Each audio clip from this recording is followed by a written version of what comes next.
41 people watched it happen. 41 people in hard hats and steel-toed boots, standing on a freshly poured concrete floor that still smelled of curing compound, and not one of them said a word. They watched Serena Voss step off the elevator, black blazer, bone-dry shoes despite the rain outside, phone in one hand, a printed site assessment in the other.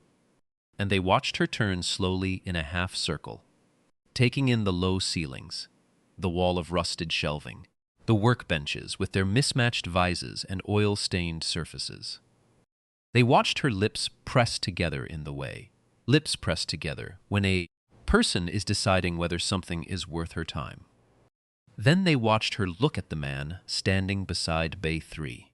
He was lean in the way that comes from use, not vanity. His jacket was the color of old moss, worn through at one elbow.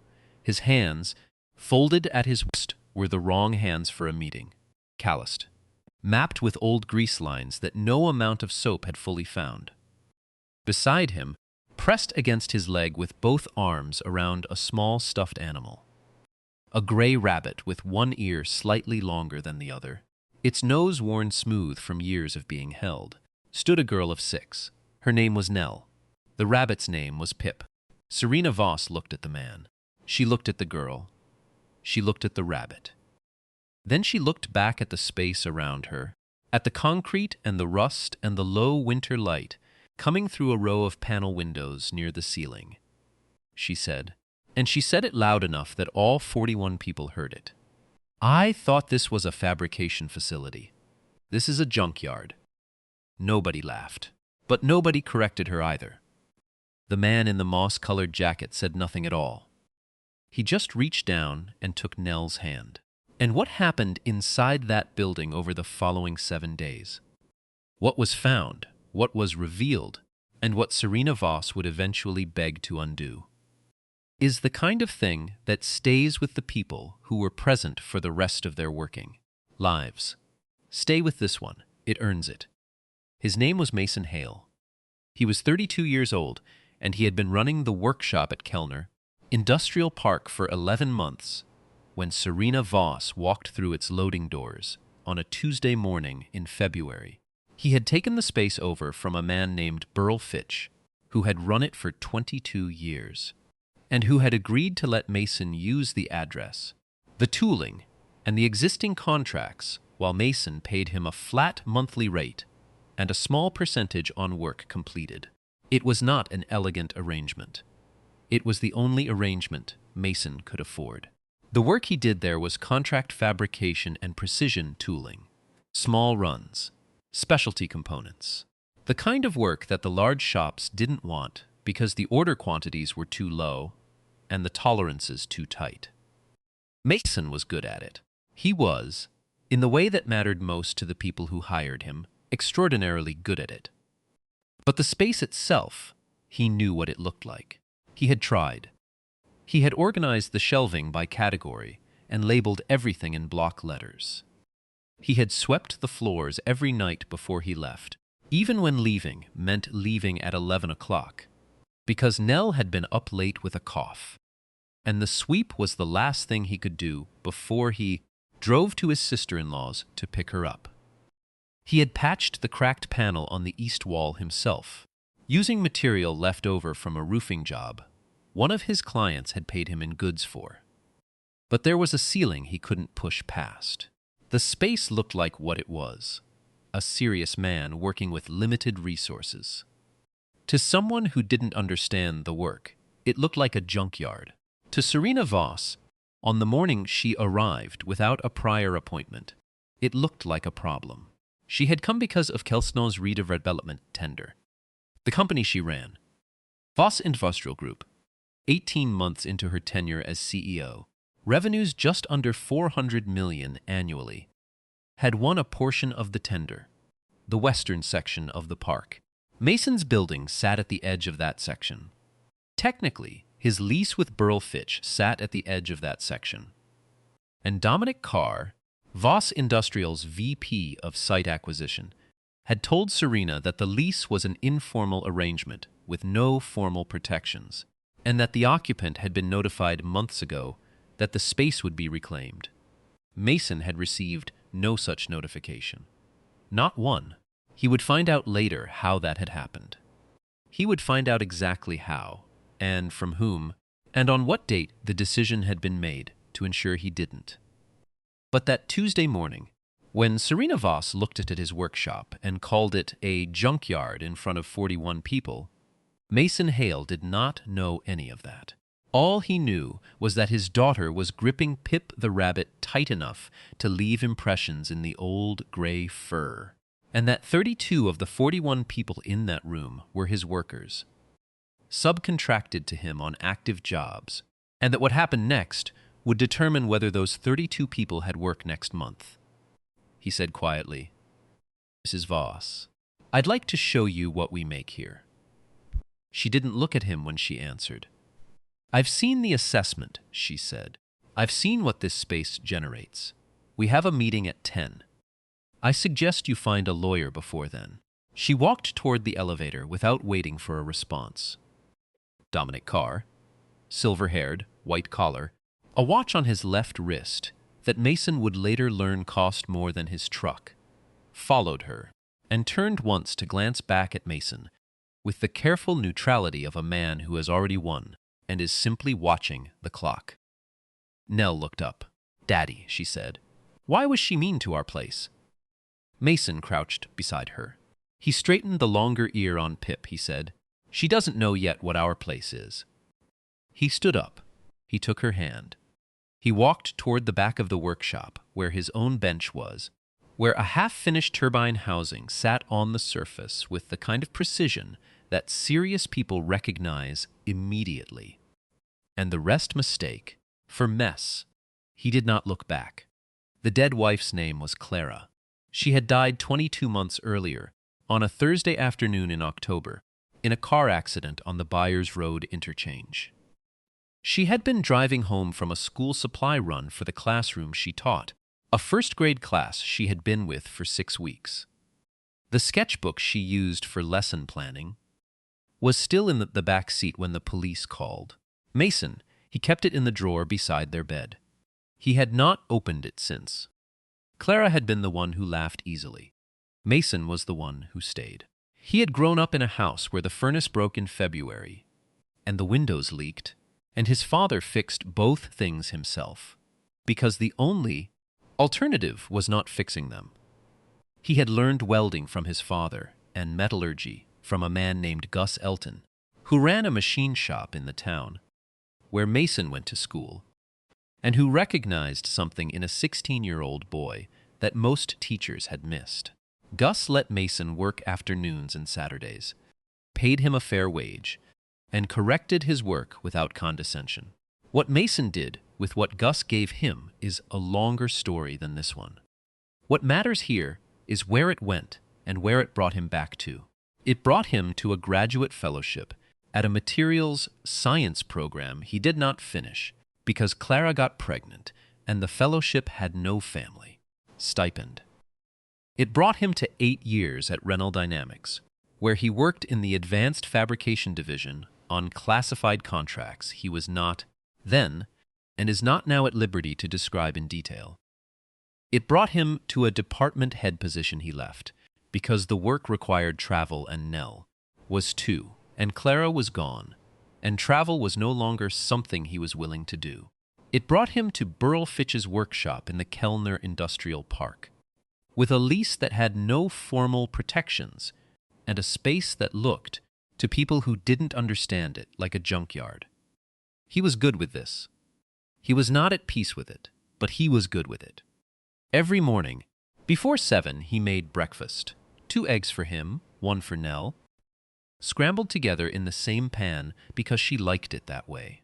Toast with the crusts cut off, not because she asked, but because Clara had always done it, and now he did it. He packed Nell's bag. He put Pip in the side pocket, always the side pocket, because that was the pocket Nell could reach from the car seat. He drove her to his sister-in-law Dana's house, and he kissed the top of her head, and he drove to the workshop, and he opened the bay doors at 7:45 every day without exception. He was good with the routine. The routine was load-bearing. Gus Elton called him on the Tuesday evening after Serena Voss's visit.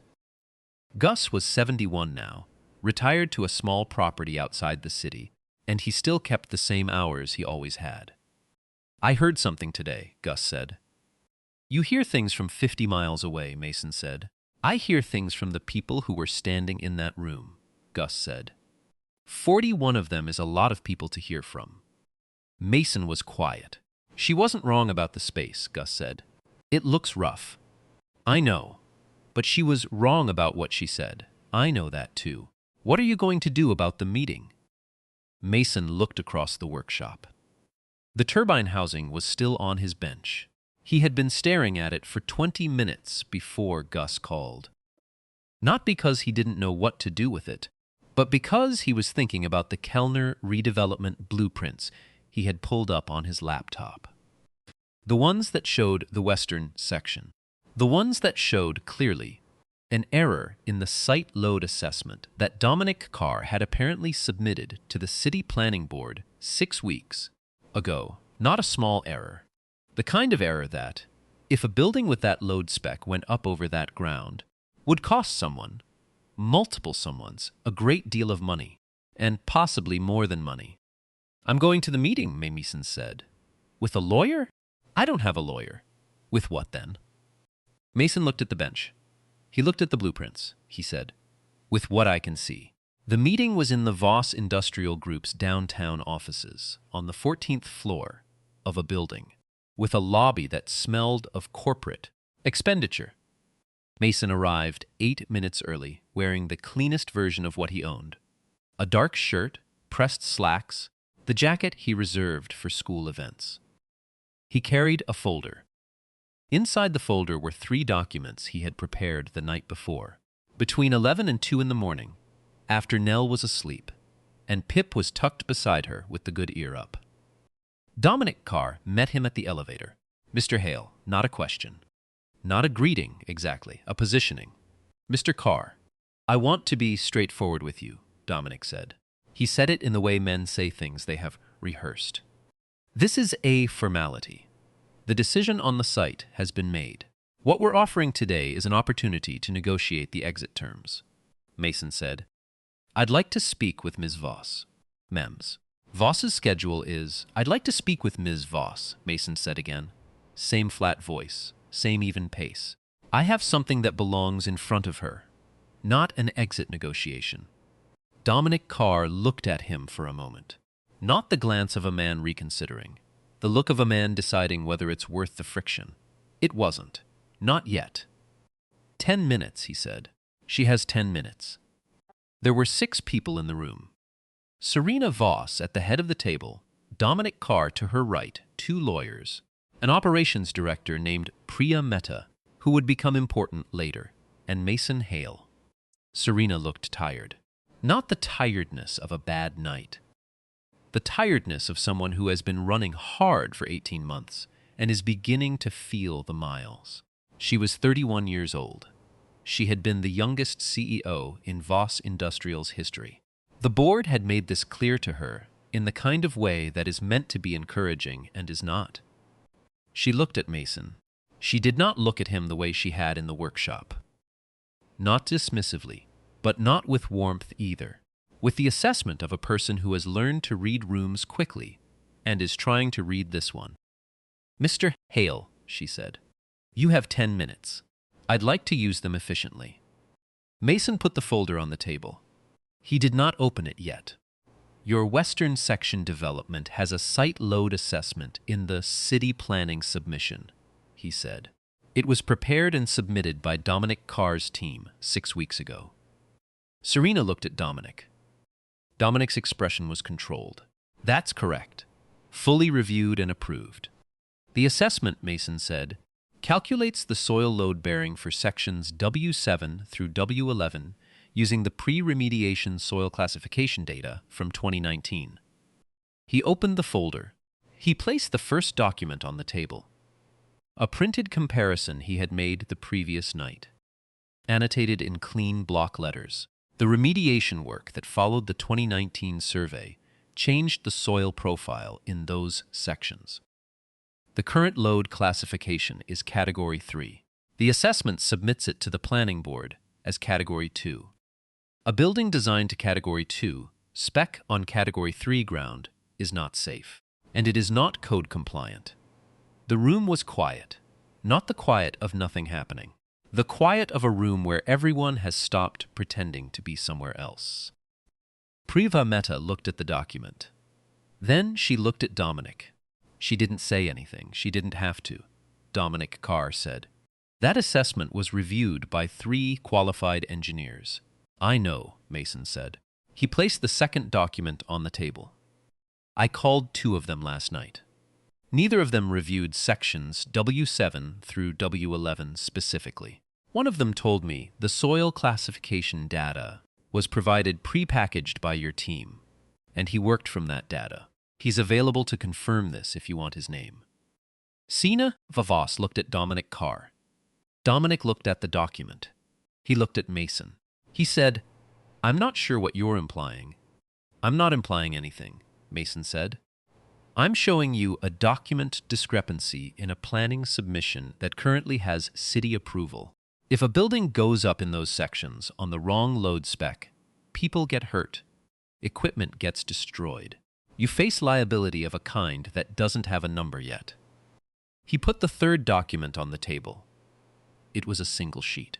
On it was a handwritten calculation, his own, of the corrected load spec, the building height it could support, and the revised square footage that would result. It was not a formal engineering report. It was a man who understood the numbers, showing another person what the numbers said. Serena Voss picked it up. She read it. She read it twice. Then she looked up at Mason Hale and said, "Who are you?" It was not rhetorical. It was not hostile. It was the question of someone who has just understood that a room she thought she had full knowledge of contains a door she did not see. Dominic Carr stood up. "Serena, I think we should. Sit down, Dominic." She said it without looking at him. Her eyes stayed on Mason. "Who are you? Not the leases, not the workshop. Who are you?" Mason was quiet for a moment. Then he said, "I'm the person who knows what's under your building." She asked for 48 hours. Not to investigate, she said. She used the word verify. She asked Mason to leave his documents and to leave his contact information and to allow her team to verify the calculations independently. She was professional about it. She was not warm. But she was, Mason could see, genuinely rattled. And not by him, by Dominic Carr, by the question that his presence in that room with that folder had placed squarely in front of her. Mason left the documents. He left his card, a plain white card with a phone number and the name of the workshop, no logo, no slogan. He took the elevator down. He walked to his truck in the parking structure. He sat for a moment before starting the engine. He thought about Nell. He thought about Pip's worn nose and the way she held the rabbit at night, with both arms like something she was protecting. He started the truck. He drove to Dana's house. He picked Nell up, and she showed him a drawing she'd made that day, in crayon, of what she called our workshop. A blue square with a big door and a yellow sun, and, in the lower right corner, a small gray shape that was clearly meant to be a rabbit. "For Pip," she said. "So she knows where we work." He looked at the drawing for a long time. "It's very good," he said. "Is our workshop going to be okay?" she asked. He looked at her. She had Clara's eyes. She did not know she had Clara's eyes. He said, "I don't know yet. I'm working on it." She thought about this. Then she said, "Okay, can we have pancakes?" They had pancakes. The 48 hours became 36. Priya Mehta called him at 6:43 in the morning on Thursday. Her voice was the voice of someone who had not slept. "Mr. Hale, we need you back in this office. What did you find?" A pause, not a long one, everything you said. He was there by 8. Dana took Nell to school. She put Pip in Nell's bag before they left, in the side pocket, because by now Dana also knew which pocket it was. The conference room on the 14th floor was different this time. More people. A woman Mason didn't recognize, silver-haired and straight-backed, sitting at Serena's left. He would learn her name was Eleanor Brandt, a board member, called in the night before. 2 new lawyers. Priya Mehta, who looked at Mason when he entered with something that was not quite an apology, but was close to one. Dominic Carr was not in the room. Mason noticed that first. He sat down. He put nothing on the table this time. His hands rested flat, the calloused edges against the surface. Serena Voss began. Our internal review confirmed your soil classification analysis is correct, she said. The planning submission contains erroneous data in sections W7 through W11. It appears this error was not the result of oversight. She paused. Not for drama, for precision. We have retrieved the document trail from the original assessment preparation. The corrected soil data existed in our system files. It was not included in the submission that went to the planning board. The version that was included was an earlier dataset from before remediation. This substitution was made by one person, deliberately, in the 72 hours before submission. She looked at Mason directly. That person is Dominic Carr. One of the lawyers put a printed email chain on the table.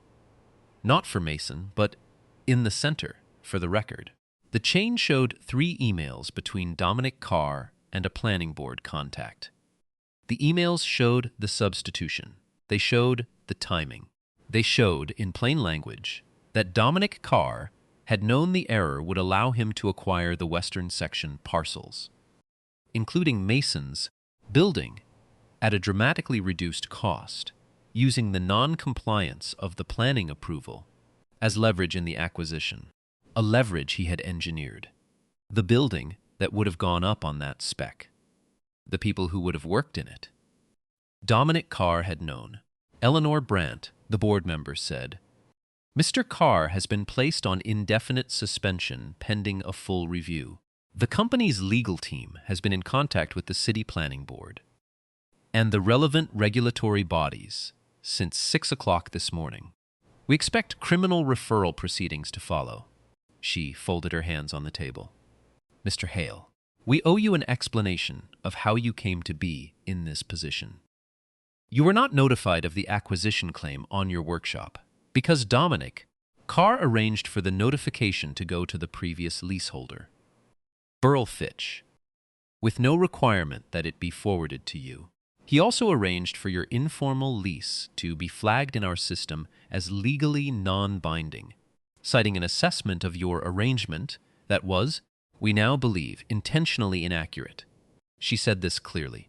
No deflection, no passive construction. He arranged, he flagged, he intended. Priya Mehta passed a document across the table. This is a full accounting of the actions taken against your position here. We want you to have it.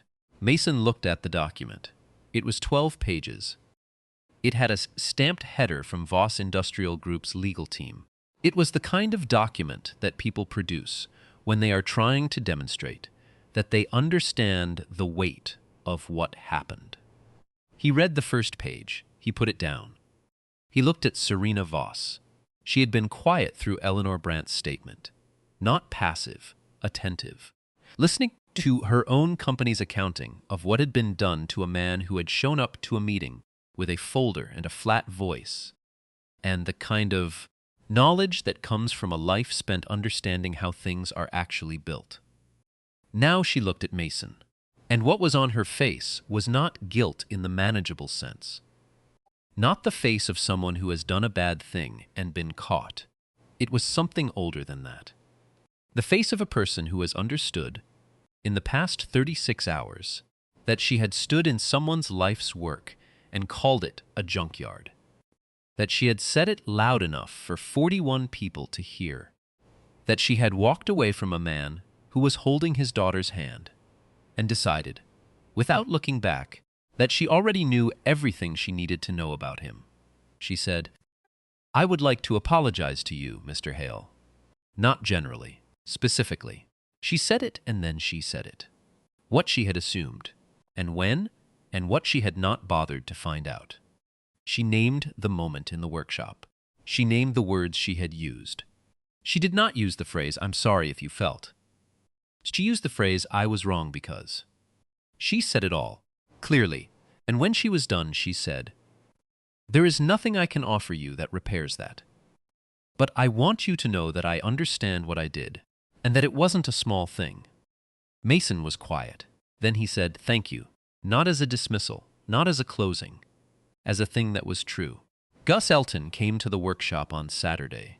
He drove the 50 miles himself, which he no longer liked to do on highways.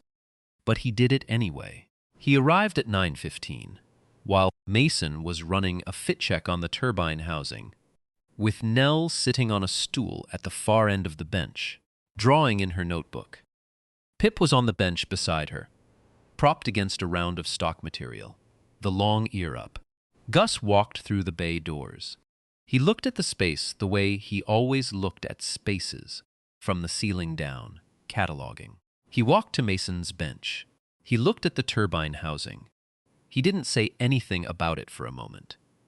Then he put on his glasses, which he kept in his shirt pocket, and he looked at the fit tolerances and he said, "Good," one word.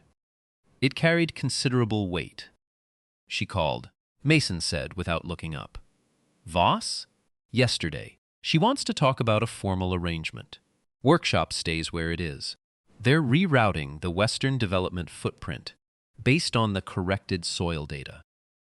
The load requirements change the whole layout. 3 sections shift north. Our building ends up inside the park boundary instead of at the edge." Gus said, "What kind of formal arrangement?" "A preferred vendor relationship. Priority contracts from the new development build-out. A proper lease with proper protections. And she wants to talk about the fabrication consulting side. The load assessment work I did for her. Whether that's something that happens on a formal basis going forward." Gus looked at him. And nothing yet. "I told her I'd think about it." Nell looked up from her notebook. "Daddy said she called, and she was nice this time," she offered to Gus. She held up Pip. "I think she might be sorry." Gus looked at the rabbit. He looked at Nell. He had known Mason Hale for 16 years, and he had known Clara for 12 of them, and he had held Mason's shoulder at the funeral, and said nothing, because there was nothing to say that wasn't already known. He said to Nell, "I think she might be too." Serena Voss came to the workshop on Monday. She did not call ahead this time either. But she came differently. No site assessment in hand, no lawyer beside her. She came with Priya Mehta, and she wore different shoes. And when she stepped through the bay doors, she did not look at the ceiling or the shelving. She looked at what was on the benches. Mason was in bay 3. He heard the doors. He put down what he was holding, wiped his hands, and came out to meet her. She stood in the center of the floor. She looked at the turbine housing on the far bench. She looked at the assembly jig on the near wall, at the precision components racked in labeled order, at the fit gauges hung by size. She looked at it the way Gus had looked at it, from the ceiling down, but without his lifetime of reference. She was looking at it, and trying to understand what she was looking at. Priya Mehta said quietly, "To no one in particular. We should have asked." Nobody answered her, but nobody disagreed. Nell came through from the back room.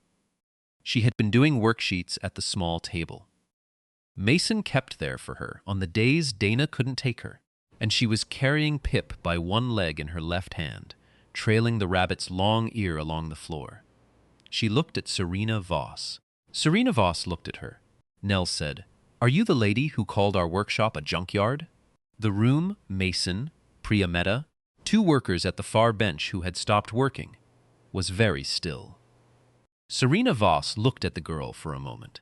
Then she did something that none of the 41 people who had been in that workshop the previous Tuesday would have predicted. She crouched down, not lowered her chin, not tilted toward her. She crouched all the way down until she was at Nell's eye level, and she looked at her directly, the way you look at someone when you want them to understand that you are not performing. She said, "Yes, I am, and I was wrong." Nell considered this. She held Pip up slightly, the rabbit between them like an object of mediation. "Pip didn't like it," she said. She was scared. "I'm sorry, Pip," Cerisa said. She said it to the rabbit gravely. "I didn't know what this place was." Nell nodded. She looked at Pip. She looked at Serena. Then she said, not cruelly, not as a performance, in the flat, certain way of a child who has decided that a thing is true and will now say it. "Daddy always knows what places are. You just have to look at what they make." Nobody moved. Priya Mehta looked at the turbine housing. One of the far bench workers looked at his hands. Mason looked at his daughter, and what was on his face was not X, was not pride, was not grief, was something older than either. The particular expression of a person who sees someone they love be precisely right at precisely the right moment. Serena Voss rose. She looked at Mason. "I want to make a proposal," she said. "A real one, not an exit, not a vendor arrangement." She paused. "A partnership. Formal, on paper, with your name on it first." Mason was quiet for a moment. He looked at Nell. Nell was looking at Pip. "I'll need to have someone look at the terms," he said. "Of course. And I need it structured so I can be here before 7 and pick her up before 6. Whatever structure works." He looked at Serena for a moment. Not at the Blazer, not at the company, not at the $400 million in annual revenue. At her. At the person who had crouched on a concrete floor and apologized to a stuffed rabbit and meant both things. "Send me the draft," he said. The proposal came the following morning. 14 pages, clean language. Mason's name first on every signature line, exactly as she had said. He read it that night after Nell was asleep, at his workbench, under the single fluorescent that he left on late. Pip was upstairs in the crook of Nell's arm, the long ear up, the nose worn smooth, doing the work that stuffed animals do. Mason read all 14 pages. He put the document down. He picked up the turbine housing and turned it over once, checking the fit at the lip, feeling for the places where the tolerances lived. It was right. He put it down. He got up. He turned off the bench light. He went upstairs and made 2 eggs for breakfast tomorrow, cracked into the bowl and left covered, and cut the crusts off tomorrow's toast in advance, because he had learned it was faster to do it the night before he set the bowl in the fridge. He put the toast in the box. He turned off the kitchen light. He stood for a moment in the dark of the hall, one hand on the door frame, the house quiet around him, the workshop below, tomorrow already arranged in the order it needed to be. Then he went to bed.